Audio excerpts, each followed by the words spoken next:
విశాఖ మకుటంలో మరొక మణిహారం చేరబోతోంది.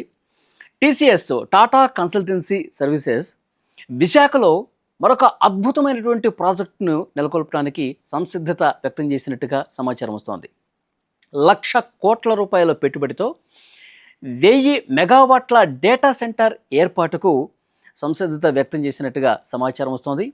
సచివాలయంలో TCS chairman Chandrababu Naidu గారితో భేటీ సందర్భంగా ఈ ప్రాజెక్టుకు సంబంధించి మాట్లాడుకున్నట్టుగా తెలుస్తోంది. యాక్చువల్గా వచ్చే నెలలోనే టీసీఎస్ డెవలప్మెంట్ సెంటర్ విశాఖలో ప్రారంభం కాబోతుంది.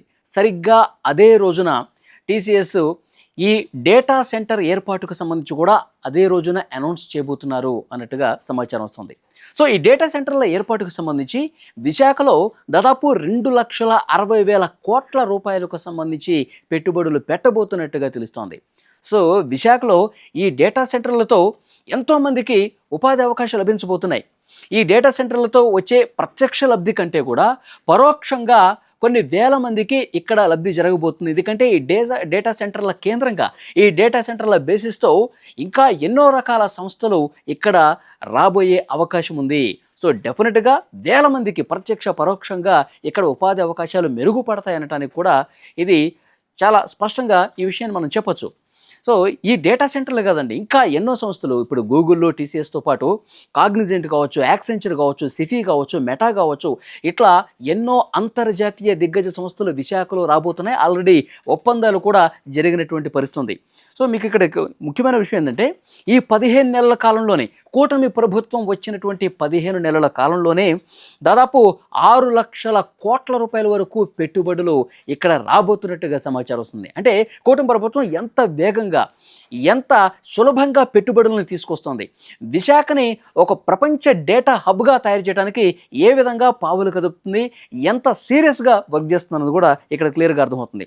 ప్రపంచ డేటా హబ్గా విశాఖ ఏ విధంగా మారబోతుంది, భవిష్యత్తులో విశాఖ ఏ విధంగా ఉండబోతుందో కూడా ఒక్కసారి ఇప్పుడు జరుగుతున్నటువంటి ఒప్పందాలు కావచ్చు, భవిష్యత్తులో రాబోయే కావచ్చు, విశాఖ భవిష్యత్తు ఏ విధంగా ఉంటుందో ఒక్కసారి ఈ ఒప్పందాలకు సంబంధించి, రాబోయే ఈ సంస్థలకు సంబంధించి నేను ఒక్క నిమిషం చెప్తే మీకు అర్థమైపోతుంది. అమెరికా వెలుపులండి 56,000 కోట్ల రూపాయలతో అతిపెద్ద డేటా సెంటర్ను ఏర్పాటు చేసేందుకు గూగుల్ ఇప్పటికే ఒప్పందం చేసేసుకుంది. ఆ తర్వాత గూగుల్ అనుబంధ సంస్థ అయినటువంటి రైడెన్ ఇన్ఫోటెక్ 1000 మెగావాట్ల డేటా సెంటర్ 87,520 కోట్ల రూపాయలతో ఇక్కడ ఒప్పందం కుదుర్చుకుంది. ఇంకా సిఫీ టెక్నాలజీ విషయానికి వస్తే 16,000 కోట్ల రూపాయలతో డేటా సెంటర్ ఏర్పాటు చేయబోతుంది. అలాగే మెటా సంస్థ సముద్ర గర్భంలో సబ్మెరైన్ కేబుల్ ద్వారా విశాఖలో ల్యాండింగ్ని కేంద్రం ఏర్పాటు చేసే అవకాశం ఉంది. అలాగే ఇంకా చాలా సంస్థలు కూడా క్వాంటమ్ కావచ్చు, బ్లాక్ చైన్ టెక్నాలజీ కావచ్చు, ఇలాంటివన్నిటిని కూడా విశాఖ కేంద్రంగా మారబోతుంది.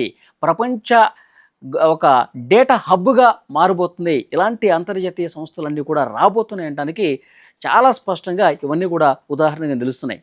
సో మంత్రి నారా లోకేష్ గారు, ముఖ్యమంత్రి చంద్రబాబు నాయుడు గారు చాలా సీరియస్గా, అంటే వాళ్ళు దేశ విదేశాలకు వెళ్ళి అక్కడి అంతర్జాతీయ సంస్థల ప్రతినిధులతో మాట్లాడటమే కాదు, ఇక్కడ దేశంలో ఉన్నటువంటి ప్రముఖ సంస్థల అధినేతలతో కూడా మాట్లాడి ఎప్పటికప్పుడు, అంటే మాట్లాడి వచ్చేయటమే కాదు, దాన్ని గ్రౌండ్లోకి తీసుకొచ్చే విధంగా ఎంత సీరియస్గా ప్రయత్నం చేస్తున్నారు అనటానికి ఈరోజు వస్తున్నటువంటి ఈ ప్రకటనలు, ఈరోజు కుదురుతున్నటువంటి ఒప్పందాలే ప్రత్యక్షంగా నిదర్శనంగా కనిపిస్తున్నాయి. రాబోయే 2-3 సంవత్సరాల్లో లక్షల కోట్ల రూపాయల పెట్టుబడులతో విశాఖ ఒక అద్భుతమైనటువంటి సిటీగా, ఒక ఆర్టిఫిషియల్ ఇంటెలిజెన్స్కి ఆంధ్రప్రదేశ్లోని విశాఖ ఒక కేంద్రంగా మారబోతుండటంలో ఏమాత్రం డౌట్ లేదు.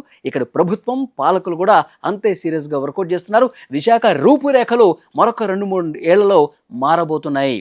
అసలు ఏఏ అంటే విశాఖే అని చెప్పి దేశం మొత్తం కూడా తలెత్తుకునే విధంగా విశాఖ మారబోతుండటంలో ఏమాత్రం అతిశయోక్తి లేదు.